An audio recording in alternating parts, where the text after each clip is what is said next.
And welcome back to another episode of The Hobby Never Sleeps. Dante, how are you? I'm doing great. Good. Had 3 days off in a row. Oh, yeah, because I was off on Thursday. No complaints from me. Nice. What'd you do? Anything fun? I went to a card show yesterday. Batavia? Or no? I went to Syracuse. How was it? It was good. It was at the fairgrounds. It was good. I got to sell some stuff. Me and ZC went up. I have that written in for later in the show because some stuff I want to talk about with it. But yeah, no, it was good. I love going to a card show. I wish I brought like my recording stuff. Like I would love to like document stuff like that. I really want to. There's just not enough card shows around here, but I want to start doing more with stuff like that. And it was hometown. You know what I'm saying? Your pops pull up? Or No. It's, my dad's on a cruise right now. Oh, He's currently in Puerto Plata, Dominican Republic. that's a beast. I'm going there in June. Nice. 2 months. Oh, I forgot about that. Yeah. You're gonna cover my shift? I will not be there either. I'll also be on vacation. Yep. We moved though, but Yeah. well, welcome back, man. How's everything going? Sixers? We're in the play-in. Joel Embiid had his appendix. I saw that. So is season done, or like how does that work? No, not necessarily. They need to make the finals. They need to. No. He He could come back first round. Really? They just need to prolong it. Yeah. So they play Orlando in the play-in on Wednesday. I think Orlando's really bad, dude. I watched them lose to the Celtics last night. The Celtics were starting G League. They weren't even starting G Leaguers. If there was a league below the G League, that's who they would have been playing. And they lost. In a huge game for them, too. Did you watch them against the Raptors a couple of weeks ago? The Raptors went on a 32-0 run or something like that. 31-0 run, Crazy. which is the biggest in NBA history. Crazy. Which is crazy because like they have ballers on that team, I'm dude. telling you, I love Paolo Banchero, but it's time to have a conversation about if he's a star, a true star. Wow. Because there's stars, and then there's stars that just put up meaningless stats. Yeah. And I'm wondering if Paolo is just a meaningless stat kind of guy. Like, is he a Bradley Beal? Yeah, I was gonna say, Bradley Beal. Okay. Bradley Beal was putting up 30, whatever, 5 and 5, whatever. No, but like he did absolutely nothing. Andre Drummond in his Pistons days, 17, 14, and like three blocks, whatever, meaningless. Did absolutely nothing for his team. Mm-hmm. Like the Magic threw 4 first-round picks at Desmond Bain when they actually could have done stuff. So Sixers, I think they can beat the Magic too in the play-in. They need to do that. Win one game in the first 3 against the Celtics. Just win one.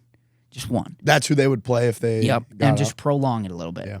Because the good thing, the advantage that the Sixers have is that without Embiid, the Celtics lack size. Like they lack good big men.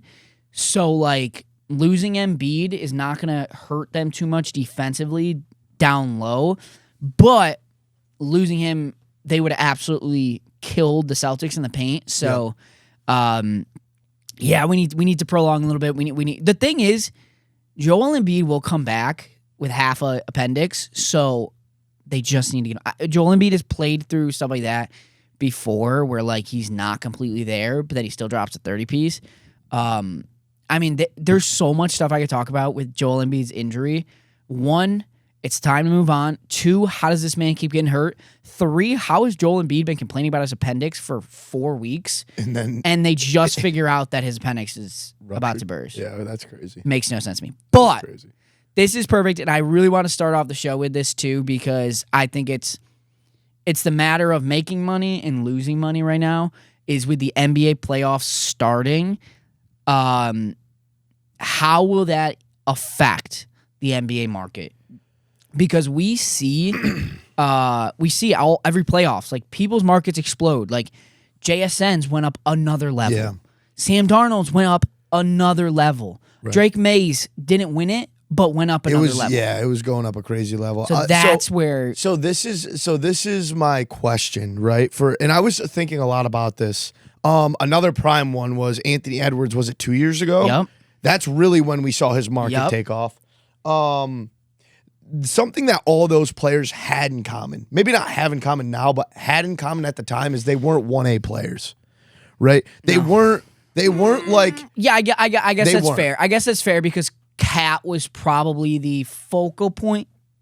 of Well, like the T-Wolves. it's not even that. They could be the best player on the team already, but like in regards of like a market standpoint, right? Gotcha. Yes, they're not a LeBron yes. James. They're not a Yes. Wemby. They're not a Cooper Flagg. Yep. They don't drive the Yep. market, right? Yep. And then we saw them explode. Are there any players that you see that aren't playing right now that you could see maybe explode? Somebody that's 100%. a really good I got a player couple. that doesn't have a monster market right now that you can see skyrocket. And who? Is Jayson Tatum. Tatum is though. But I the would thing is- would yes, argue. yes, but no. Jason Tatum's market dropped so much did. when he tore his Achilles. It's come up a little bit. Yeah. But if the Celtics can make a run, like if the Celtics catch fire, they will win the East. They Like- will. And if they make it to the championship, Tatum's market will double. I don't disagree. Double. I think another good And example he's not of like he's not the number one guy on the team anymore. I understand it, but I'm saying market wise. Like for example, Somebody that's got no market, you're saying? like Jalen Brunson was a great example of that. His true RPAs were going for. So I you're don't saying even just somebody remember. that doesn't have a market Not that even would explode? not even doesn't have a market Because like Tatum's market isn't there. Anthony Edwards had a market, you know what I mean, but it wasn't to the level that it was after. He was up there with Wemby and those guys at one point for his market, right? I obviously it's back down. Mm-hmm. I'm just saying, are there any players like call me crazy? I'm gonna say this one. I think this got is a one. good example. Tyrese Maxey. If I he goes, I wrote that, yep. Yep, I think If he he can would be a carry good them. example. He's got a good market. He's got a good market. but it's not a 1A. Yeah. Somebody like Tell you what, his RPAs are expensive. I tried to buy him. are they? It's actually crazy. maybe I'm wrong. To I don't 99 is know. like 10K plus. What? I might be shit. wrong, but I'm telling you, it has exploded. But Yeah, I it's think Anthony Edwards were too though. let me see. I don't know. I But don't if Maxey could put the team on his back, and win without Embiid somehow, some way, because the great thing is Paul George is actually balling. Yeah. So like, What about somebody like LaMelo Ball? Are they in the play-in? they are. They are. He 100%. Here's the thing: is like. Or do you think there's too many cooks in the kitchen over there? There are. I think I would go the opposite, but it's so tough. So his RPA, I do see sold for 5,900. I'm seeing one right here Get that. on Tyrese Maxey. Oh wait, that's 2 years ago actually. Let me see if I can find recently because Maxey's market has to. I mean, he's having a crazy year. Yeah. But Brandon Miller would be one. But the thing is, he doesn't have he doesn't have like licensed RPAs. Yep. Because he was with Tops. But Tyrese Maxey, I wrote down as well. You know who's somebody else to keep an eye on? He doesn't fit your category, though, but it's just a matter of his market going up even more, is Jokic. Jokic, I like that. Yeah. I I like just that. don't think his market's amazing. It's just- good. he It's doesn't have not- enough It's not where it cards. should be. Yeah. Can you pull up Nikola Jokic too? I'm His curious. market isn't where it should be, and it can explode because I think the Nuggets are primed for a deep playoff run. Because if they win in the first round, they're probably going to play the Spurs in the second round, and I do think they will dominate the Spurs. They've won back-to-back against the Spurs. They won that double overtime or the single or double overtime game. Yep. It's definitely going up, but it should be even more. That's crazy. Gold to 10 sold for $319K. I mean, as it should, but that's a lot. Like there is a market or an opportunity to make money on Jokic if they can make a run because I do think the Nuggets would beat the Thunder in a 7-game series. Like I think the Nuggets should be the favorite to win the West right now. So buy him now. It might not be an insane flip, but you might be able to increase 50%. What about 75%? Now, I know you have this on here for a dip, but like, what about somebody like Amen Thompson? That's a person with a. I feel like his market is like that secondary market. It's definitely secondary. My worry is they are going to lose quick. The tough part is, I mean, the good thing is I got that Reed Shepard. They at play PSA. Lakers first round. Lakers don't have Luka or Right. Austin Reeves, but I will say Luka's out there doing his quick rehab, and I think he's in Spain. Yep. Trying to get his hamstring fixed quick. So you might see him come game 3, and if they can split and win one game in like the first 2, Luka comes back. It's their series. Yeah. Amen is a huge risk. He could be a huge gain. I don't know. If I you don't know, want to Amen's play tough. risky, go Amen. Maybe, yeah. Because that could be he's one. somebody. I feel like that could. Is he the? Would you consider him the one on that team, or who would you say? KD. KD. Oh yeah. I mean, Amen shit, I just forgot dropped about KD. 40. The thing is, I think the Rockets are really bad. Amen just dropped 40 against the T-Wolves the other day, their B squad, and they still lost. Damn. KD, I just think the thing about Amen is he could play average, and if they win a couple rounds, his market will go up regardless, but that won't be the same for Sengun and KD. Okay. I think Amen's the only one with potential growth, in my opinion. Now let me ask you a question. I'm trying to. For basketball, right? It's not my number one sport, but I do follow the stats and I follow the records and all that kind of stuff. I follow some of the players. Could this be a good time? Like, this was a good time for football to buy players that were out. Yes. Right? So, is this maybe a good time to possibly buy up some Keontae George? Maybe Keontae, it's a great time. Maybe buy up some Alexander Sarr or any of the Wizards I think or something like that. it depends. Yes, but I think it depends on how these last 3 weeks have been just abysmal NBA basketball because nobody's playing. Yep. I would give it July, maybe. Wait until I would give it July. Wait till the draft's out of the way. Okay. Right before Summer League. Really? Right Okay. before Summer League, where some of these guys come back. Sarr won't play. Keontae won't play. But maybe the Trae Johnsons of the world will play. That's where I'm scared to buy, though, because that's when people are going to get reinvested back into basketball. That's like I want to the buy Summer when League. people. The Summer League will bring it back up. That's what I'm saying is I want to buy. I want to buy prior to that. Like people are forgetting about all those players. Then now, maybe I feel wait. like. Then maybe like right before the draft. Okay. Even right before the draft. Yeah. Yeah. I like that. It's. I would say if I could think quickly off the top of my head, Trae Johnson. Don't buy like the Cooper Flagg. I mean, you can buy the Cooper Flagg. It's going to continue. But if you're looking for like somebody that could pop a off, steal. Yeah. wait, and then buy Jeremiah Fears. Really? Okay. Wait, and then buy Jeremiah Fears for the Pelicans. I don't touch Derek. Well, I do have some Derek Queen cards. I wouldn't touch Derek Queen because people put respect on his name. You don't think he's as good as? No, he's good. He is good. But there's already kind of a buying community on D Queen.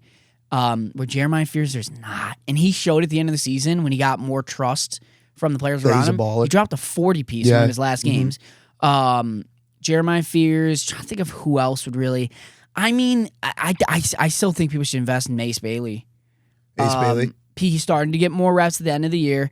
Wait a little bit, buy into Ace Bailey. In terms of rookies, try to think of like other guys that just aren't necessarily rookies, but higher stars, like I don't even know, like who didn't make the playoffs this year? All I can think of is Trae Young, maybe the Wizards. That whole Wizards. Trae Young, team. maybe. Trae Young is interesting. His market is awful. Dude, it was so good at one point. Trae Young could be interesting because I think they are going to be a decent team next year. They're not going to be contenders, but I think they could be a decent team next year. Could be a good play.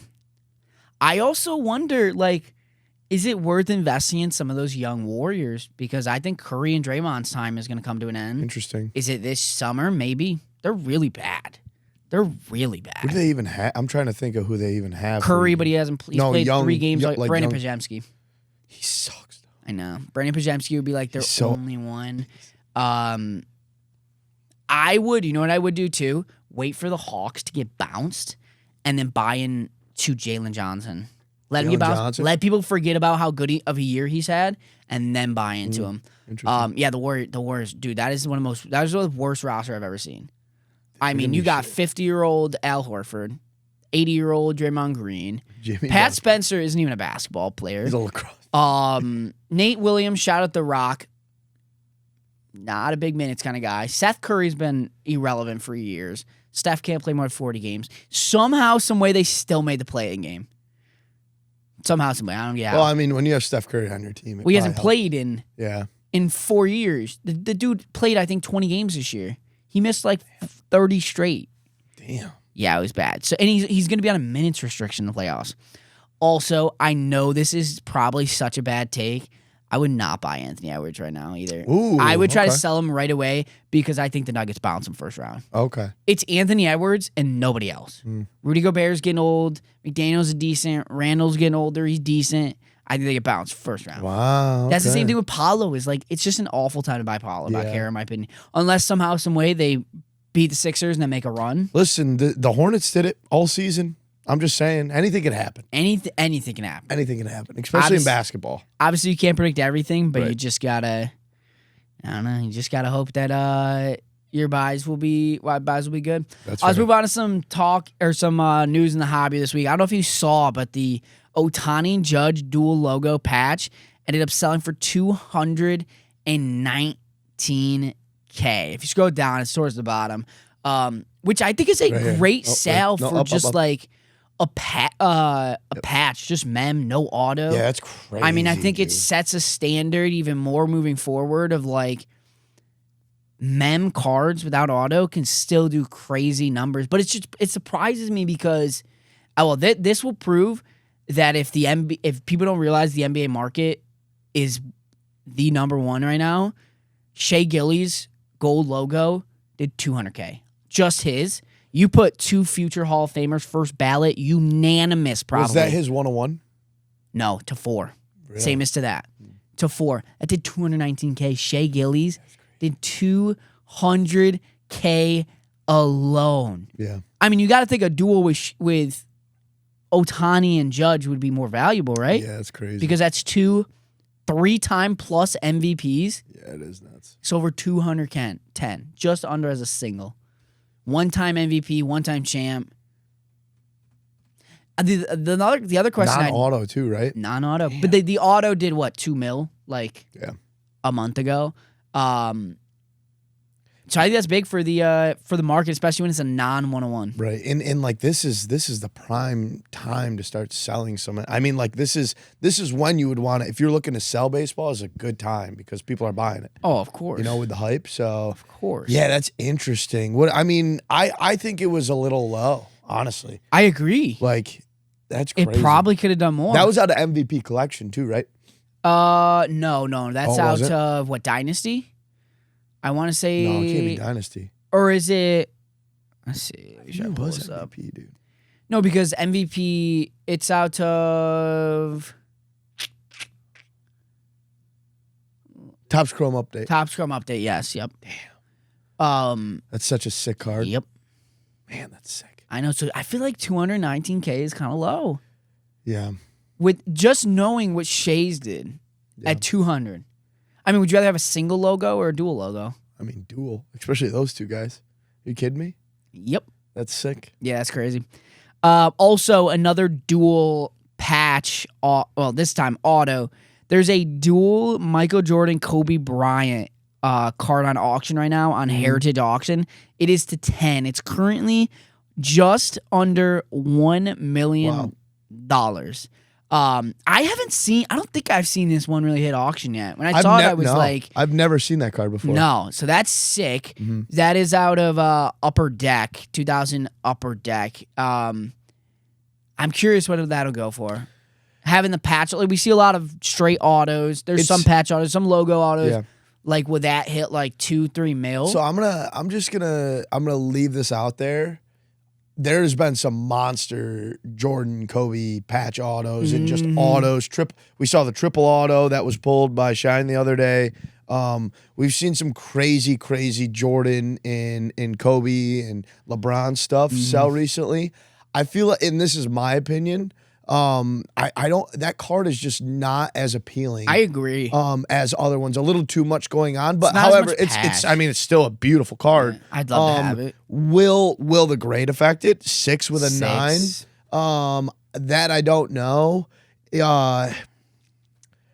It's so hard. It's really those type of cards. It's in the eye of the beholder. Whatever somebody's willing to pay. We're starting to see more and more of these come out, which is why I'm surprised that we haven't seen these type of cards take a little bit of a scale back. That's literally what I wrote down. If anything, they're getting even more expensive with these cards coming out in population, which I think is just a great thing for the hobby. I wonder it's because I literally wrote this down. I was asking do you think it affects the market? How many of these big cards are hitting the market around the same time?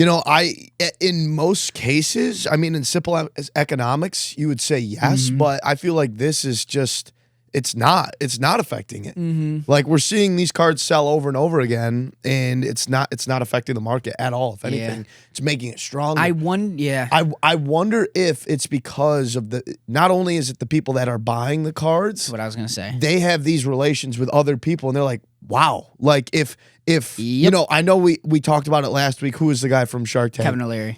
I understand, like Kevin O'Leary, he's been a figure within it. It's exactly what I was gonna bring up. But up. it's like, the fact that he's even talking about it, like these multimillionaires or billionaires or whatever, they see him talking about it. They know that he is who he is. Like, hey, maybe this is a nice investment. Maybe this is smart. And then you know what it turns into is a who's got more money contest. Yeah, it's a pissing match. It just becomes a bidding battle. Right. They don't want to spend this money, but then it becomes, oh, I'm going to get this over you. And you see it all across. I don't know if you listen. You see it everywhere. I don't know if you listen to like any other podcast, but like one of my favorites is Patrick Bet-David. He's a business guy, and he's a huge card collector. Had the guy that had bought the Pikachu Illustrator, his father on, the guy that bought its father was on in talking about why they purchased the card and so on and so forth. And it was just cool. That's just like a random, it's a totally outside of like sport cards. It's just like a business podcast that I listen to. And they were talking about that kind of stuff.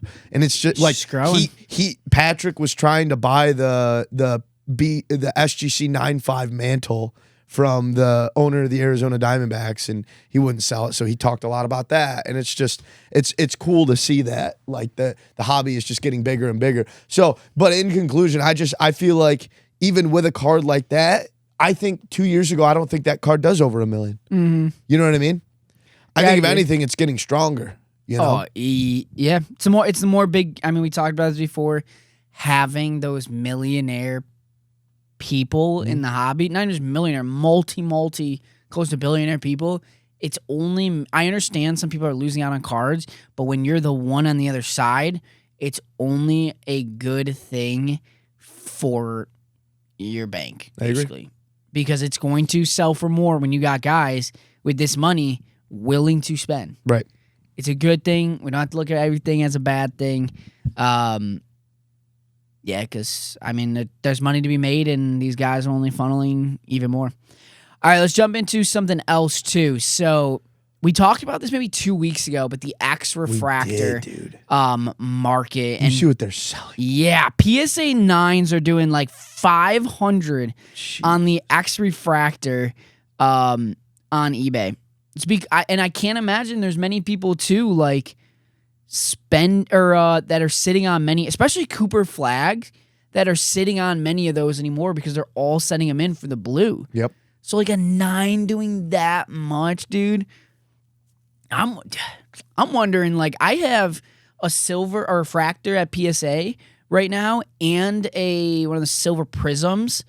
I'm wondering what that's going to do if it comes back a 9. Well, like, this will is my I still thing. be able to make money on it? Hear me out. The reason why they're doing so much is because I think people are cracking those out of the slabs and sending them over. It's a $300 increase. Like if you go back to, could you pull that back up, what you were looking at? I mean, that's Look at fair. this. They're selling for $500. Look at what the Blues are doing. $900. You crack it, you're making $400. Right? Am I wrong? Like, am I thinking of it right? No, that's very fair. Let's move on to something else as well. I don't know if you saw this card, but it's a 1996 Pinnacle. Oh my God. Also, I will point out it is Denny's card, but it's Ozzie Smith and it's a refractor. They used to have a bunch of cards like this. I remember even like when I was a kid, like the cards that like when you turn it, the hologram gives you a different one. We need to bring them back. It was called Play Action. Is that the name of it? Oh shoot, I don't remember what it was. It was more of a football thing where you can. It was very similar to that. Those are so sick. Yeah, that's a badass card. We need to bring that back. Maybe not too flashy, but let's just bring it back. No, bring it back. Just Make it a flashy. thing. Like imagine. I'm trying to think of like what you could do. Like I don't even know, something cool. Like what if it's on one like turn it's like a downtown and the other turn it's like a boom. That would be crazy. That'd be a lot. It'd be a lot. That'd be a lot. But like, imagine something like that. How sick that'd be. Or like, what if it's a dual player card? What if it's Steph Curry, LeBron James, and you just turn it Steph, and you turn it LeBron? That'd be cool. Like, there's a lot of opportunity, a lot of things you can do with that as well. So I don't know if you saw, but you remember a couple weeks ago we were talking about having a video in a card.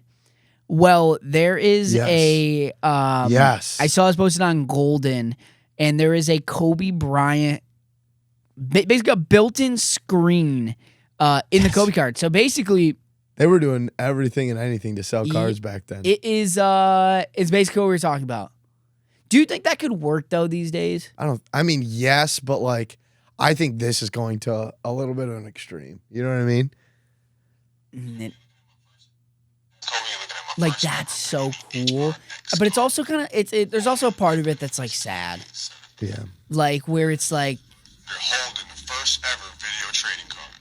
Ahí mano la prima video trading card. Tienes en la mano la primera video. I think we got it in alternate languages too. So I think my first thing would be, do batteries die? Do well, they die? it's not only that, it's also probably health concerns of it exploding or something like that, right? Because you're dealing with electronics within cardboard. Mm-hmm. That's the problem that I see with it. Kind of moving forward, why they won't do something like that.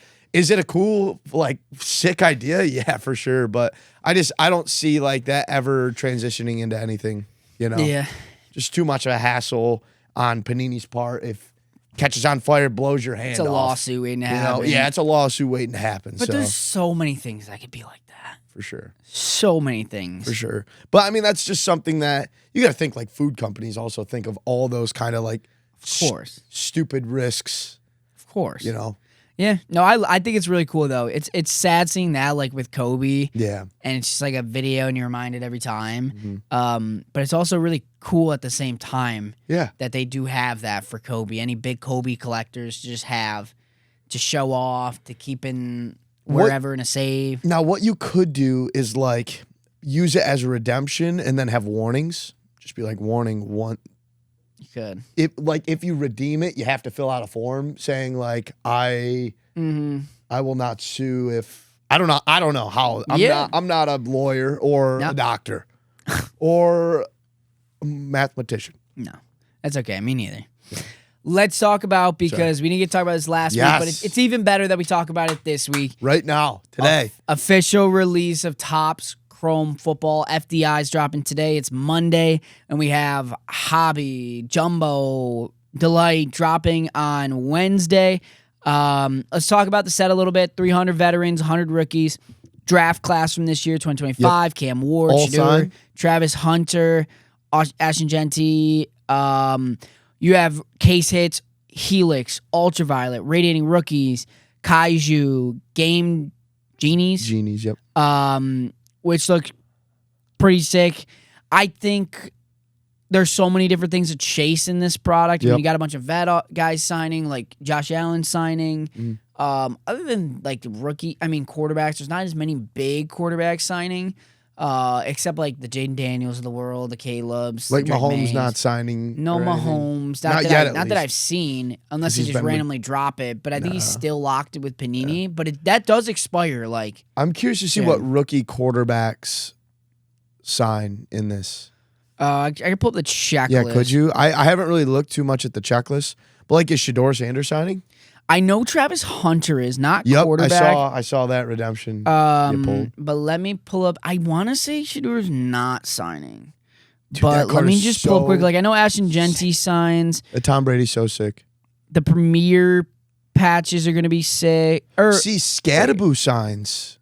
And Scat was with Panini, no? Yeah, he was. Wait, let me see. I'm trying to pull up. That's sick. Let's see if I can go to team sets. Oh, these inserts, those? Yep. Unreal. Unreal. The Techno Bowl. Oh, so, man. Let's see. Shador does sign. Josh Allen, Judkins signs. Yeah, so Gabriel signs. So there are a good amount of quarterbacks that are signing in this product. I think there's too many case hits in this product. There's way too many different case hits. Yeah. They could have saved so many of these for other products. I don't know if they plan on doing like a whole year of products for this class. Right. I think there's a lot, dude. Like those radiating rookies. Let's go. Fanaticals in retail. Like there's so many different chases. It's gonna almost be too nuts. much. Yeah. No, I feel that.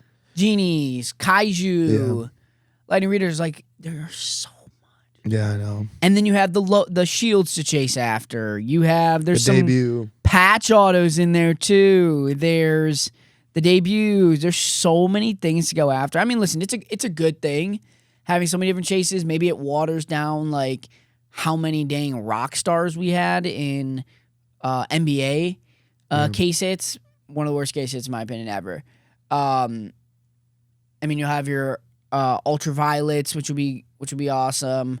I would love to still hit a super fractor. Now, could it be like people are really focusing on it's like, think about like snakeskin and like prism. Like it's a cool chase, it's a great chase, but it's not like, it's not your manga, it's not your color blast. Like people aren't looking for hot take groovy. In some instances I'd rather have those than the case hit. What's that? Like your tiger stripes or your zebra. Depends on the player, obviously. Wembanyama zebra or tiger stripes at 50K plus. I get it. Yes, you're right. In those circumstances, yes. But I'm saying like some of those case hits they're not even chaseable, right? They're not even chased. So like I'm thinking out of Topps Chrome, like what do you think the top chases are? I think it's going to be top chases? Probably the Kanji and the Ultraviolet. Kanji, yeah. Right? Those are your two. Ultraviolet, my guess if it's anything like basketball, the bigger players will sit anywhere between like I love the Ultraviolet. 700 to 1200, I'd say. I feel like football is going to be more. No? I mean, maybe. Well, only quarterbacks, I think. Yeah. Here's my biggest recommendation. My biggest recommendation for anybody that wants to spend so much money on these case hits, wait. Do not buy them in opening week. Sell them in opening week. Don't buy them. They will dip. I agree. When I dip, you dip, we dip. Every case hit in basketball has started extremely high at a ridiculous amount. Well, every card has. And That's then how it drops. works. Yeah. So just wait. If you have it, sell it. If you want to buy them, give it a month. They're going to be there being sold because they're just going to continue to get hit. This is going to be ripped for months and months. So did you get to see everything at the Topps conference event? I didn't really get to. It's been a busy week, so I haven't really gotten a chance to peek. I mean, there was kind of they talked about a lot of things. A lot of things. One of them, they announced players will be signing immediately after being drafted on like Topps Now cards. That's and I guess so it's, cool. It's kind of I just wonder how that's being printed so quick, kind of thing. But like, hopefully that then we can avoid it taking forever. Because I know sometimes like I've heard stories about when you get the redemptions for the Topps Now 101s and stuff, or some of those autos, like it takes forever to get it because they have to send it to them, sign it, they send it back, they send it to you. It's like a whole process. So maybe that'll speed it up a little bit. I mean, there'll be something cool about the fact that it was signing at the draft. Will it raise the value? I don't know. Maybe. I just think it shows. I think it will. And I think it'll show. I think this shows how far sport cards have come within the hobby. And it just excites me. It just so excites me to hear that kind of news. Like, yeah, right after they sign, their first focus isn't going to be this or that. It's going to be signing these cards. Yeah, it's great. You know, it's cool to think about. That's the influence that sports cards has right now. As long as it doesn't, I guess, take away from any moments. The experience of the player. Yeah, I see what you're saying. I would say. Or like, if I don't think he's stepping off the stage and. Well, hopefully it's not when they're walking and I got to watch them sit there for a minute signing cards. Where it's like, it is cool, 100%, but it's like, get to the stage. You just got drafted. We got to speed this up. Yeah. No, I don't even think I just don't want it to take away from things. No, it should be like after, like back in their draft room, after they've all celebrated, got excited after the draft is done, you know? Like, I don't know what they meant by that, you know? Yeah. Immediately. Like, what is immediately to them? I don't know. You know? Also, Bowman Basketball coming out next week. Yep. Which is going to be exciting. We're going to be at PSA for that. Yep. Rookie signing, vet signing, college players signing on the men's and women's side. And they also announced that they're going to be doing the red rookie redemptions in the 25-26 Bowman. Basically, like, rookie of the year, $200. Most valuable player, $500. Two-time MVP, $750. Three-time MVP, $100 or $1,000. And Hall of Fame, $1,250. What does that mean? I'm confused. So if you pull you see how in the left-hand corner, top left-hand corner, the red. Rookie logo is red? Yep. So you could turn that in for redemption value of all of those different monetary values. So, like, imagine you hit multiple, I don't know, Jokic's, who's got, does he have 3 MVPs at this point? Let me see. I think he's got 3 MVPs at this point. Let's see. But he's not a rookie. He's got 3. I'm confused. Oh, do you got to wait? Oh, yes. So it's like in a few years. Yeah, sorry. In a few years, like if they, that's crazy though, because Hall of Fame, that might be 20 years. Bro, however long, I'm just going to. Just sell a card for more money. Right. Yeah, who's going to wait that long? And bro, like $1,200 in 20 years is not, it's going to be like $500. Also, am I going to even be around in 20 years? Like, you're going to be around in 20 years. I mean, that's the hope. You're 26. Yeah. Life expectancy going down, Connor. No, it's not. Okay, so yes. It's going up, Dante. I don't know if it is. So yes, sorry. If it is That's crazy. if you get the red logo, it's the Rookie of the Year. So I mean, Coops will be a quick sell, I guess. I mean, you just get a ton and then you give it like what, 5 weeks? Yeah. 5 weeks, a month when it's announced. Most valuable player might be a little bit. 2-time MVP. I'm not waiting. No. I'll pass. The only question is, like, there's more to go off that is, like, can you get him graded and then redeem it later on? Or like, what do they sell for on the resale market prior? Like, if a Cooper Flagg Red Radiant rookie is selling for $400, I'm not redeeming it. Yeah, it'd be interesting. I don't know. I don't like. That's stupid. Whatever this is. It's honestly testing people's patience.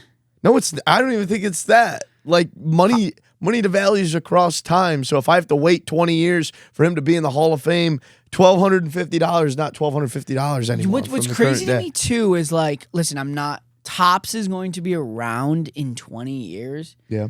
But like, let's just say for some crazy reason they're not.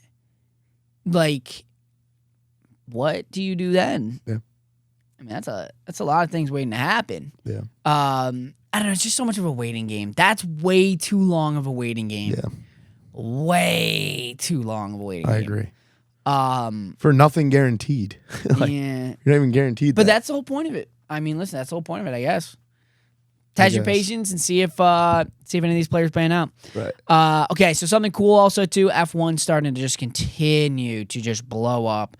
They announced F1 will have car relics on the car. They're continuing to ramp up. Like you see, bodywork relics, suits, gloves, Nomax, whatever that is. I don't know what that is. I think it's like the neck piece. So thing, that's maybe? in carbon F1, which is a new set drop. That's which would be freaking sick. cool. I want a piece of the car. Yeah, I bro. want a piece of the hood. Yeah, that's sick. Like, can I get a piece of the hood That's super cool. in my car? Like, that would be sick. It'd probably weigh a ton, but like, you don't got to put much. Give me like a little slab of the car, or like, you're not even putting tires. I want tires. Oh, tire would be sick. Tire track would be sick. I'm trying to think like what else. Dude, it would definitely smell. I mean, maybe that different. is a part of the bodywork, I guess. Yeah. Oh Like, no. No, yeah, right. I don't now. think so. It'd be like tire. Like I'm trying rim. to think. I'm trying to think like what else you could do. But I think it'd be so sick. We do. What see- about like a seatbelt? Like that'd be sick. Like you know how they have like the Yeah, I will say while we were on the topic, before I forget, because I think this is big news in F1. Did you see that Kimi Antonelli's Dynasty patch auto of the clock just sold for $200K plus? Really?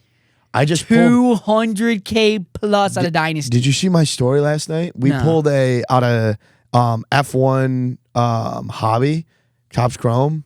We pulled Kimmy Black X-Fractor base to 10. Really? Nasty card, Dang, dude. yeah. I pulled his black to 10 out of Sapphire. Really? That's a monster. Let's see. I want to pull up Antonelli Dynasty patch. This market's crazy. It is. I mean, rookie too. So it sold for exactly $201,910 on Golden Auction. Dude, if that does not show how insane the F1 market is getting in the best way possible, That's crazy. like I don't know what is. That's so awesome. Yeah. We have a bunch of. It's literally Right like there, bang. Like look at this. It's literally a Damn, clock dude. in as the patch auto. What a great patch. What is it though? It's something on a suit. It's I think it's the watch company. That's one of his sponsors. It's a patch, right? It's Yep. not like an actual clock. No. It looks like one. That's another thing we could talk about. Is like that would be another interesting one. Tough. That'd be so tough. 200. I mean, that's That's a hot ass card. Exactly. That's setting the standard for the That's tough. future of F1 I'm cards. surprised it only sold for 201,000. Honestly, I just think it's because it's growing. I also don't know F1 that well. Like, I don't know if he's obviously a monster rookie. He's your biggest rookie chain. He's your Cooper Flagg. But it's just because their market's not the same as basketball right now. If it was, maybe $1 million card. Yeah. But at this point, it's F1's expanding and Topps is realizing it, and they're riding away with it. That's cool. Also, move on to the Bowman Basketball Gold Ink auto variations. That's another thing they announced, which will be for baseball. Sorry. So they did this already. Which looks pretty sick. They've been doing this, and I don't like it. You don't? I think it. I'm not a big fan It's of kind it. of Gilded-esque. Yeah, I think it's doing too kinda much. like it. My thing with Bowman, because I'm a Bowman schnob. I love Bowman. I love Bowman Sapphire. I like Bowman. I love Draft. Yeah. Really anything with first Bowman. Okay. Kiss. You ever hear the KISS method? No. Keep it simple, stupid. The KISS method. That's what I think Bowman needs to focus on. We don't need to add the gold and That's all my this other thing with thing. Topps Chrome football. It's doing too much. Correct. But it's still gonna be a great product. Because this is the thing. It's going to be a great product, but like if you're giving them an inch, people are gonna. I think they're gonna start throwing shit at the wall and seeing if it sticks, and I don't like that. Like there are other products to do that with. Like Silhouette is a great example. That was a product to do it with Panini. They threw shit at the wall and it stuck. Had to. It stuck for basketball. Basketball. They did it for football. That's the worst Not- product I've ever seen in my life. I agree. I ripped one box and it was terrible. It did work It's awful. for basketball, Which is okay. I mean, it didn't work. For starters, it's where are the rookies? in Another football? one. Prism Black. I was super excited to see it. Terrible. It's garbage. I agree. It's the garbage. rookies, but It's garbage. there's big money opportunities. There is, but it's did we garbage. talk about last week the Pat manga that sold for $21,000? The risk to reward ratio is not. 100%. It's not there for that. Dude, I will product. say we ripped 3 boxes out of a case the other day. Technically, we ripped 4. 3 out of the 4 had a Prismania in it. What? Yeah, I've ripped 5 cases of it. Guess how many cases I've hit? 1. 0. None. We literally None. hit 3 boxes Prismania. It was all for the same dude too. That's awesome. It was like I Good don't players? remember who it was. Cool players. Calvin Johnson, if he has one, maybe. That's cool. Archie and somebody else. Does Larry Fitzgerald have one? Probably. Maybe Larry. Maybe somebody else. He I has a forget. manga. I forget. They're all pretty sick. But that's my thing is like why your draft is it's bread and butter. It always is going to sell no matter what. Why like you did the thing with Tom Brady's, right? The Tom Brady stuff was really, really cool. They added that in super, super short print. I thought that was great out of Bowman draft. And then they brought in, they did John Elway and they did Lou Gehrig and they did all Dan these Marino other. too, I'm right? like Dan Marino. And I'm Yeah. like, okay, like this is cool. Now they're adding like gold autos, and they did it this year in draft, and I'm really not a fan of it. I don't like the gold. I think the gold looks shitty. So I mean that'll be kind of a good transition. What do you think? Oh, that's pretty. Just take it out too. I was just about to ask quickly. What were your thoughts on the football premiere patches? Because I personally think it's too big. The Way patch? too big. Yeah. Yeah. Keep it simple like baseball. Yeah. They're doing too much. I also don't like that a card that big is horizontal. I'll agree. You can't have big cards like that. It's got to be vertical. I agree with that. The premier patch has to be vertical. Like basketball, I pray that they keep it. I pray that they keep it straight up. They wouldn't. That's the one thing they talked about too at the Topps conference event is they didn't want to show the basketball debut patches. In terms of what the design is going to look like, but I assume like if that was vertical, that would go hard. And it does. It's still nice. Like it's a nice card, but like I agree. Like if you want that wow factor, you do that in flawless, not even in flawless. Like I don't know if you saw last night or last week this is just random. They pulled a George Kittle like beautiful shield auto. Yeah, it was vertical. Yep. It looked awesome. Yep. It just vertical of those two, I agree with that take. The only thing I do like, I really think they need to do this on other products. They need to go that 101 on other stuff. Yeah. Maybe not that exact design. They need to change it. I don't like the plain 1/1. You don't? No. It's too basic. I think it's iconic and basic. That's the thing. I know. Again, I just like that. Simple, I love basketball 101s. Yeah. Like they did in Panini. Yeah. That one little cursive and of you're one. sweating. It's awesome. I just like miss that it too. Another thing that I like that they didn't. I don't think that they did this in MLB in the Topps Chrome, but they put the debut date on it. I do like that. That's really cool. I think it should be on the back. But it's cool. Like with the Wemby product, how it's on the back. Yeah, I agree with that. I just really hope for basketball, please, Topps, please keep it vertical. Yeah. Please keep it simple. I like the gray to black to white shade, right, but I also don't like the auto in the bottom left-hand corner. What are we covers doing? the auto. That's the thing is, I think their logic behind it was, dude, this patch is massive. And it's bigger than the other patches. Like, how are we going to fit this in there? They could have made it. Yeah. Or maybe they realize. Maybe that's will be something different for next year. Is smaller. Maybe they patch. realize, it's too big. They're like, damn, this patch is way too big. And they're like, where do we go from here? Yeah. So I'm curious to see. Also, I don't know if you saw. I don't know how this is going to work, especially for products. Topps now guaranteeing minimum grades on select high-end redemptions. So this is interesting too because we've always kind of talked about, or at least like on our stream, like if you get a redemption, that thing, if that's not a 9 or 10. When that grades, that is concerning. So to be interesting just in terms of like how well, I don't know, how this really works moving forward. And how can Topps guarantee that? PSA is a different company to Topps. It's in terms of you can send it back if you get like a 5. Okay, and that's fine. My next question, that was what I assumed. Like I assumed they're not saying, hey, PSA, you better give this a 10. Where's the cutoff? What is high end? And they haven't that, and then also what is a minimum grade? Like I have a feeling they're gonna be like 5. Nah, probably not. Maybe like a 6. And it's like, okay, there's no way if you're getting redemption, it should be a 6 or 7. Like, look at the first question. Does this include, for example, Spencer Jones' first prospect auto red to 5? You know? And I would think, yeah. But like, does it to them? Probably not. I don't know. Are they just talking Dynasty technically? I think mostly everything's live. But like Topps 3. They didn't give a cutoff.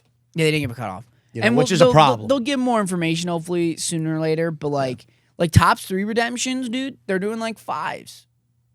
Damn, really? In graded. So is that a product it's higher end, but it's not high end? It's not your dynasties. It's not your not even luminaries. It's not your gilded, not even, or like 5-star or whatever. I don't know. What product does it count for, and what is the minimum grade?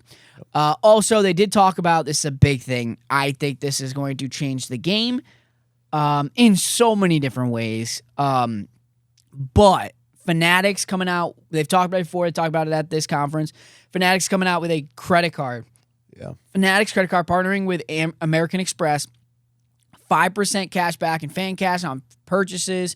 You also do have 2% fan cash on everything, no annual fee, plus exclusive perks on drops and Topps events. I will say I am slightly concerned. Same. Because As a card breaker, like this is something that helps me personally and this company personally.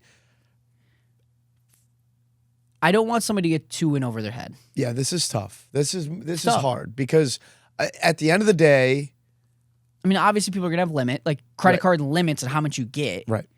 But if some people Is get this too, enabling people to make choices that could really be. damage themselves in the future? Yes, could be. I do.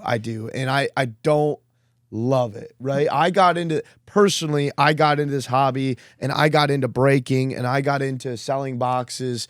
Obviously there's a profit to be made across the board, but like I got into this because I love cards and I love the hobby and I want to see people flourish. And I would say 95% of people do this within their means and they know the risks that they're taking. It's the 5% that I am concerned about, and can this make it 10% of the people? Yes, I do, Yeah. and it concerns me. Yeah. Especially when you have those incentives, 5% fan cash, 2% fan cash everywhere else, exclusives to other stuff. Well, Fanatics Fest. you would know this, and I assume I'm okay to talk about this, but if you use Fanatics Sportbook, you can use your winnings on Fanatics Live. You can use your Fanatics cash, yeah. I don't love that either. I mean, I'll be honest. it's kind of getting people maybe that are in sportsbook also if they're interested in. I get it. Yeah, I know. It's interesting. It's interesting. I'll be curious to see, because here's the thing too: is you got to think. I don't think it's just like sports card people, because you could probably hook that credit card up to Fanatics Sportsbook. Yeah. Let it go crazy. Yep. But here's the thing: at the end of the day, of stinking course, I see it from a business standpoint. Oh yeah. Oh my goodness. Like the contrary to that is like, this is America and you can do whatever you want. If you want to put yourself in that type of debt, that's on you. You know what I mean? It's the same thing with a sport book, right? Yep. With the sport books, like they know what they're doing. Yep. Like people, that's their choice. If it's their problem, they can take care of it themselves. You know what I mean? At the end of the day, if you can do it responsibly, this is going to great. be awesome. It's going to be awesome. This is going to be awesome because people can be like, oh, I don't need my credit card. With Discover, I could switch to this and get so much more. I'm already using that credit card on breaks. I get so much more, and it's actually by the company I'm buying for, whatever. I get the exclusives. I'm going to go to Fanatics Fest this year. Well, guess what? Early access to show floor at Fanatics Fest. Right. Boom. That's however amount it is, $300, whatever it is, alone. Now, from another standpoint, again, it feels as if Fanatics is starting to monopolize everything now, right? You're not even going to have to deal with a bank anymore. All of your money is being liquidated through Fanatics, right? So also a monster concern of mine. And then it's also like they also the ones trying to sell a lot of people's cards on Fanatics Collect. Yep. No, yeah, there's a lot of things you could talk about, honestly. But yeah. So move on to Dante's debates as well. And then we'll come back, talk a little bit of other sports too going on, because I know we had the Masters yesterday. I want to talk about this because it had me thinking with that Jordan Kobe card just about kind of like Michael Jordan's market a little bit and how it would be today if we had those sets in like the late 90s, early 2000s. Like there was such a limited amount of Jordan patch autos coming out because there weren't as many sets. Nowadays, you get 2 sets a month almost, depending on the month, sometimes more. Where like if we were in the 90s, 2000s, and we had Flawless, National Treasure, iMac, Origins, Obsidian, like you name it, whatever, Eminence, would Jordan's market still be the same as it is today, as crazy it is, having so many more cards out there? It's like supply and demand. So supply is limited right now. So I'm going to say I don't think to the level, but yes, I do. And this is why. Because Kobe Bryant was around when those products were coming out, right? And yes, it isn't to what it is today. Man, that's tough. It isn't what it is today, but it's still... Go ahead. Here's what I'd counter you with is who holds up more of their own in those duels. Yeah. It's Jordan, in my opinion. Yeah. Like, if Kobe was on those I was solo, are they doing those insane numbers? Yeah. Yes, not to that extent. Yeah. But I get what you mean. We did see a lot of this stuff with Kobe. Yeah. And some of those do sell extremely well. Right. Not many of them, if any, though, on his solos are $1 million. Yeah. No, I agree. So, like, but there aren't a lot of Michael Jordans on solos that are selling for $1 million. No, not the no. They're all Michael and Kobe or LeBron and Mike. Yeah, I get it. Like, so it's kind of tough. You know, we'll never know. Like and there aren't any players today that I could really compare to Michael Jordan. Steph, maybe, but even Steph, like he's not at that level. Like, is there a player in your mind that's signed from the boom to now that you can compare to Jordan? No, because LeBron isn't in that, right? He hasn't signed. I mean, basketball, no. Baseball, maybe Otani. Yeah. But, like, no, basketball, probably not. I mean, his shit sells crazy too, though. But like also, Otani, you know? I guess I'd say LeBron, honestly. But the tough part is he doesn't sign, but even his non-auto, like, logos are doing insane numbers. True. Even Curry, dude. Curry's honestly doing numbers on his stuff, too. So I don't know. What is the new Topps Chrome autos of LeBron doing right now? I'm curious. It's tough. Not as many have come back from redemption. Yeah. There are some. Let me look real quick. LeBron James Topps Chrome autograph. Let's see. Here you're going, sir. Time. Is that 4:30? I don't know. I think it's 4:30. Let's see. I don't even know. Yeah, there's not many live out there, I will say. You're right, 4:30. Yeah, honestly, there's not a lot out there of his autos from this year's like Topps Chrome, unless it's redemption. Like his geometric refractor Skyray signatures did $6K last month. That's a base. That's crazy. Yeah, he doesn't have many numbered out there. All of them are redemption. It's a great question, though. I don't know. Eh. I think that the benefit of his scarcity is definitely helping. Of course. On top of him being freaking Michael Jordan. Mm-hmm. So I think it's a perfect storm for him. Like, is this, call me crazy? I still think this is a good time to buy Michael Jordan cards. Yeah. I don't think they're ever going to drop. Mm-hmm.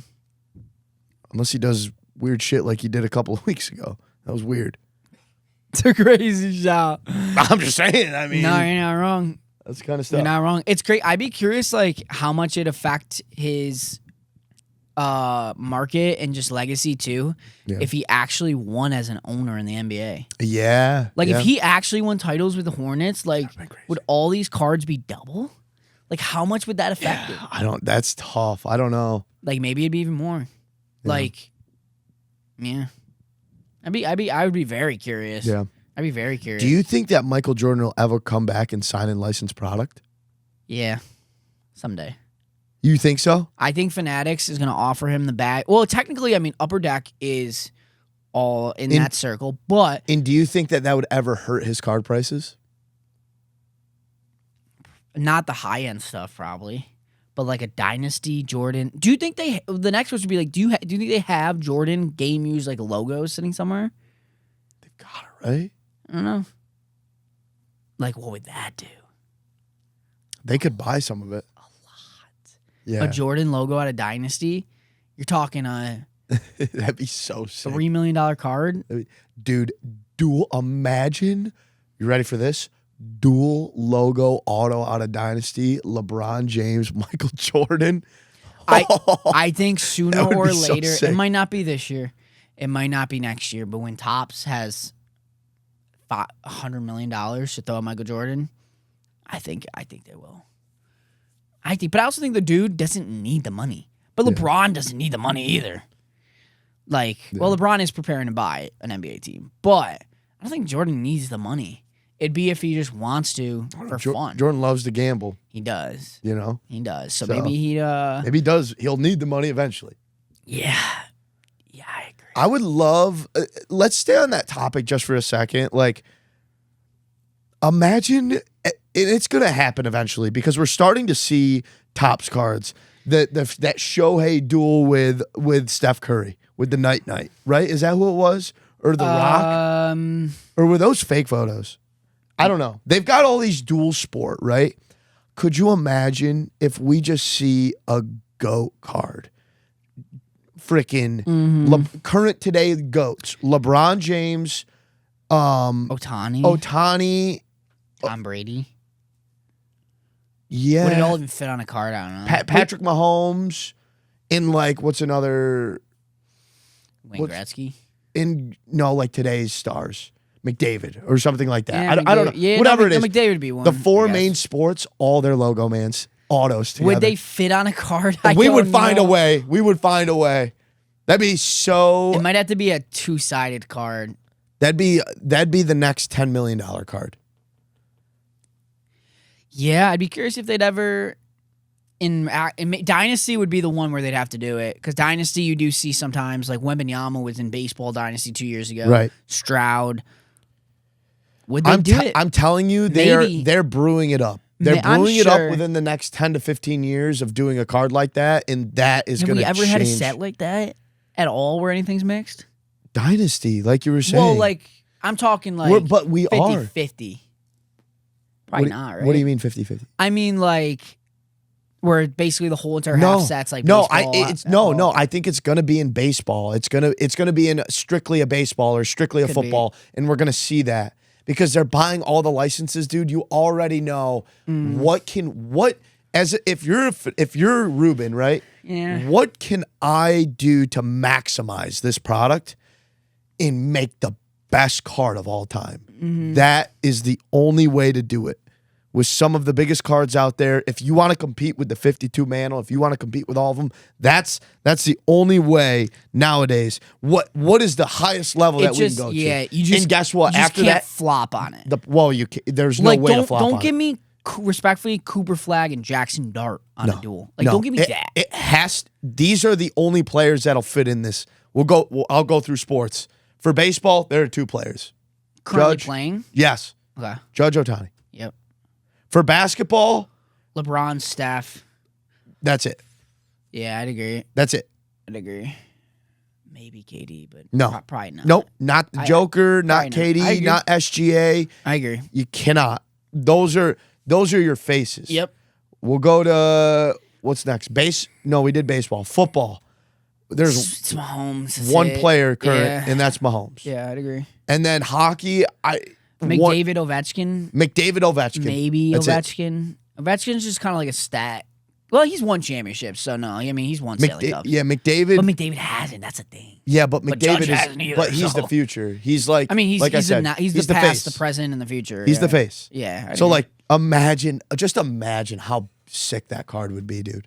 Yeah. Even honestly, call me crazy. Even if it was a booklet, it doesn't even matter. Whatever the freaking card is, it's disgusting. And there is the only problem I have with that, there is no you can't up it. There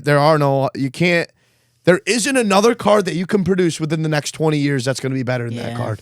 Unless you go Jordan, Brady. But the problem with that is like in 20 years are all those guys 20, 30. After that card comes out, it's going to be another 20 years. So there's 30 years. Are those guys still going to be alive? That's exactly why it'd go up even more. Because they're older. Oh, yeah. Yeah. Brady, Jordan, Gretzky. Messi. That's now we're getting spicy.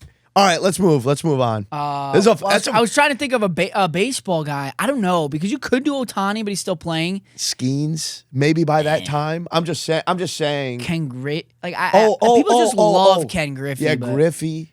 But like, you can't do Jeter. No, you just can't. You just don't have that same aura. I don't know. I mean, you could do Otani, but he'd be still playing. I don't know if you do it soon. He won't be playing in 20 years. Well, no, but you're going to drop it in 20. I mean, drop it like soon. Drop it in the next couple of years. Yeah. I don't know. See what that product. I'm saying past that. Yeah. I see what you're saying. Cool. Cool, dude. That's it. That's interesting. And like, what do you think that card sells for, dude? 10 million?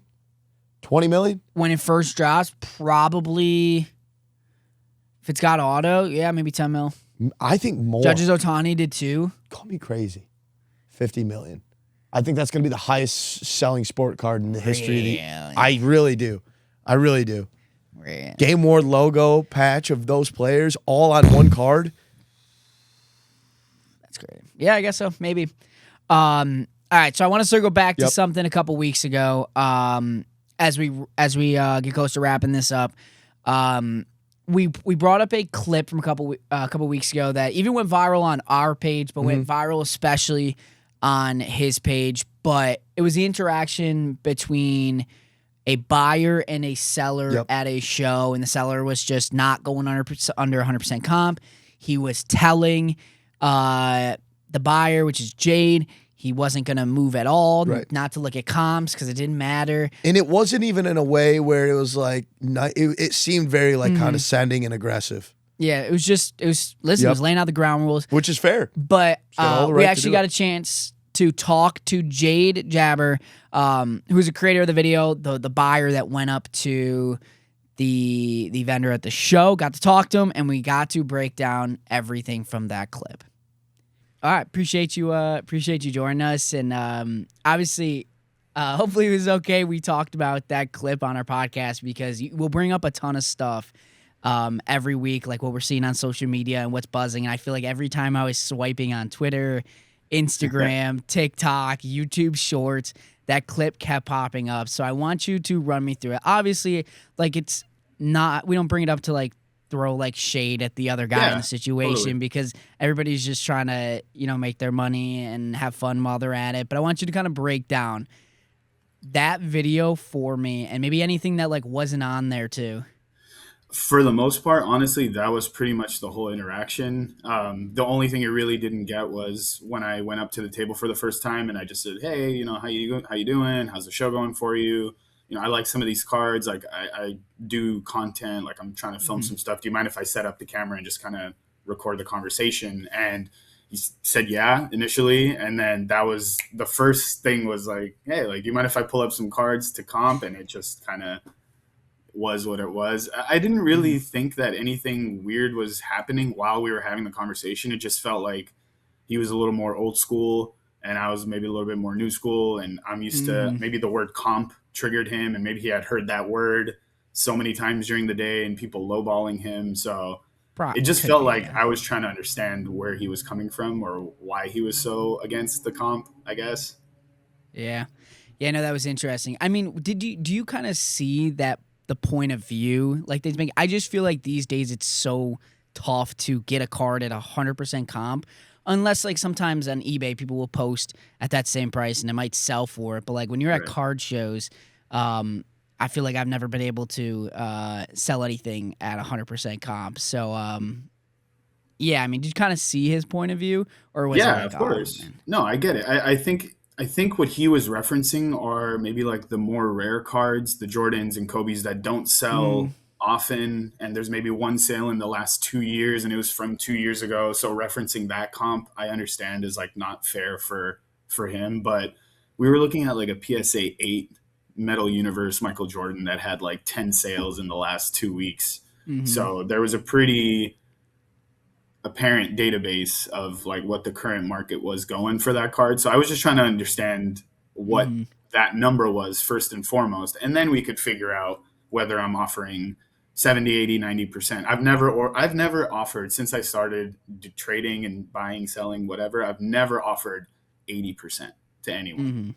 I generally, I'm leaning more towards the safer bets, I guess, with the GOAT players. And I understand you have to pay strong for stronger cards. So I'm 90% on both ends, selling and buying, but never at 100%. Do you see a lot? I mean, you said you go to so many shows. Do you see a lot of resistance like this at a lot of shows? Not necessarily, I guess, resistance. I don't know if that's the right word, but more just like people not willing to come down, especially on like combo deals and bulk orders, and where they're just like firm and there's no talking them down or anything. Not really, no. This was maybe the only instance where I had some like trouble coming to a deal, I guess, where someone was willing to come down off of their sticker price even a little bit. Because generally people understand I need margin, they need margin. I understand they need to make their $5 to $10. I'm aiming to make the $5 to $10. Even if it's a card that's for my PC, I generally want to invest in it at a fair market price, like so that I'm not completely being taken advantage of and spending 3 times what I should be. So not really resistance, because people understand that people are going to want deals when they go to card shows. It's kind I of want just to talk how it about too. works. Yeah, because not even just I didn't even just want to talk about like this incident, but I just want to talk about card shows in general because I constantly see you at different ones. Like, do you continue to see the card show, not community, but like elements change? Like it's continuing to grow. I'm sure there's even more like graded cards. The more I feel like I keep seeing like PSA, BGS, like number of cards getting graded per month, per day. Like, do you feel like things are starting to change at these card shows where it's only expanding, and as well as like multiple per day, multiple per weekend kind of thing? Yeah, I mean, in one day, generally, I'll try to hit one show in Anaheim, one show in Torrance, and then I'll drive to somewhere on the east side of LA. So there's 3 or 4 shows happening at once. And because the sports are kind of limited in them, because it's mostly Pokemon and TCG, it's very few options of like vendors that you can go to. So I have to try to hit a couple of shows at a time, but it's definitely expanding. I do think people are becoming a little more preoccupied with their profits. People are not as willing to let go of cards at 80%, which I see in YouTube videos all the time. And I don't understand how people get away with that or how people get those dealers that are willing to do that. Cause if you watch my videos, I pay super strong for almost everything. And that just leaves me not much room, but I believe in the players and the cards that I buy. So I don't mind. Let me ask you, because I kind of felt this a little bit yesterday when I was at a card show. Do you ever take deals you don't necessarily want to make, or maybe you overpay on something because how do I say this? Like you feel like this is a good seller buyer to keep in your back pocket kind of thing, where you can continue to make deals in the future? Like yesterday, I took something I didn't want because this person was so, he was a nice vendor. He was also willing to take cards that nobody else was taking. So do you kind of go through that a little bit as well? Yeah, I think the relationship with the vendors in general are generally more important than the cards themselves, because they're the person that owns the card. So if I have like this, for example, with this video, it's probably unlikely that I'm going to try to do a deal or even have a conversation about doing a deal with him. So I wouldn't say that I'm more willing to purchase a card just because I want to salvage the relationship with someone, because if I don't want the card or if the pricing just doesn't make sense, I have no problem telling them like, hey, we don't agree on this one. It's all good. Like I'll circle a couple times. Maybe we'll have more cards by the time I come back. Yeah. Let me ask you, because that video obviously took a life of its own, blew up. Did that guy ever reach out to you by chance? No, I ran into him at a card show a couple weeks later, and I went up to him and I was like, hey, did you get a chance to see what's going on? I just wanted to, I hope it hasn't affected your business. Cause that's the one thing I didn't want is I don't want people to stop buying from him or see him and being like, oh, you're the guy from the thing. I'm not down. So I apologized in a way where I don't think either of us did anything wrong. I just asked him like, hey, did you get a chance to see it? We small talked. He wasn't super stoked, which is understandable. And ultimately in the end, I was like, hey, do you want to take a photo together to like show everyone that it's copacetic? But he wasn't interested in doing that. So. Wow. Okay. That's interesting. Yeah. Interesting. Yeah. Cool to know. Who are some of the, I guess, what players and athletes, maybe even like, I don't know if you tap into like maybe like the Marvel Disney World at all, but like what athletes do you see the most at card shows? Like who is, when you feel like you go to every single table is just there? Is it like the Kobe's, the Jordans, now the Cooper Flaggs? Like who's just always at a table? Yeah, I mean, I'm in LA, so Kobe, Jordan, LeBron, Otani. I haven't really tapped into Disney and Marvel too much. I collected Pokemon when I was younger, not so much anymore. I don't understand what packs or what's popular right now, so it's too much. But any LA players, there's a lot of Rams. Puka Nacua, I see him a lot. Matt Stafford, pretty much mostly like GOAT players and a lot of vintage. Who's somebody that you think is a really good investment in right now that you are maybe buying or you're recommending other people to buy? I think Otani over anyone. I think Otani and Kobe. I PC Kobe. I don't. The Kobe market is a little tricky because unfortunately he's not around to sign more, to create new cards. So I think that kind of adds to its value on its own. And I think Otani is one that I've never seen anything like his card market. It just almost doesn't even make sense.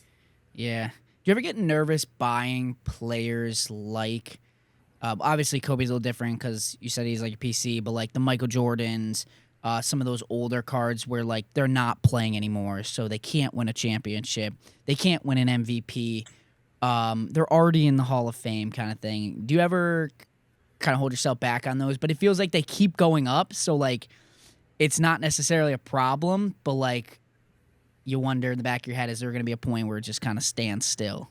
Yeah, I don't think with Michael Jordan I ever have to worry about that because it's Michael Jordan. I'm pretty tight with who I collect. I don't collect Karl Malone. I'm not really like a John Stockton. Certain players that have had their time, that are amazing, that are legendary and have, a career that's Hall of Fame worthy.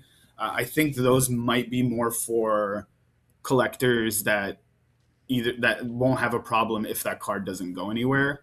That's just my take. I generally try to stick to ones that I'm like, okay, I don't have to worry about LeBron or Jordan's market, completely tanking, because that wouldn't make sense. Because if Jordan's having a bad card month, that's probably likely everybody else is. Everybody else, yeah. Because that's always the thing. I'm like, man, do I buy Otani right now? And then because he's already so high, and then 5 months later, it's double, and I'm like, always buy Otani. I mean, that's everybody. Yeah, it's everybody keeps having that conversation. Do I keep buying? Well, it's at such a high, and then it keeps going up and keeps going up. Yeah. And then you miss the all aces train that everyone was on. Oh my goodness! I just saw one of those at a card show yesterday.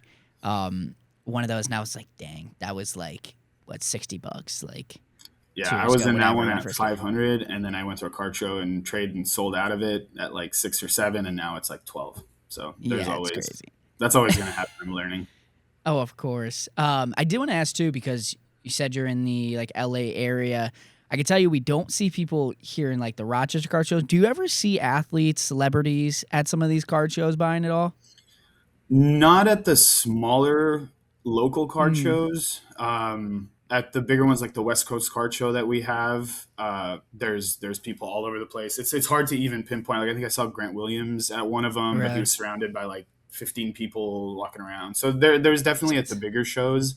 The smaller ones, I haven't really seen one at local card shows. At like the DoubleTree Hilton Hotel ballroom, I'm not really seeing celebrities there. Yeah, no, that's fair. That's fair. Yeah. I will ask you, because I should have started this. How'd you get into collecting, and then also how did you get into making this like something to show off to like your followers, your viewers, where it started to become, I don't know, like a job, but like you're making content because of it?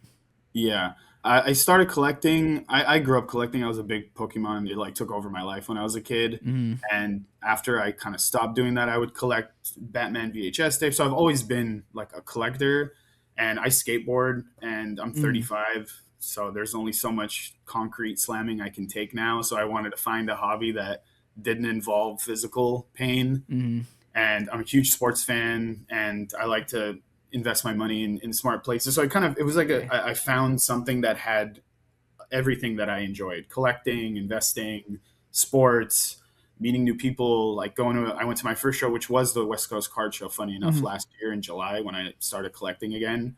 And I just fell in love with it and meeting people. And then I started watching YouTube videos. I used to have a podcast myself when I used to do, I had my own company that did like house music shows and warehouse parties and stuff like that. So I had a podcast, And I just figured it was another thing to add to the hobby that I could put everything together. So I just set up my GoPro, and I just figured if I'm going to be talking to people and making these deals and talking about these players and cards, why not just film it and put it up and see what happens?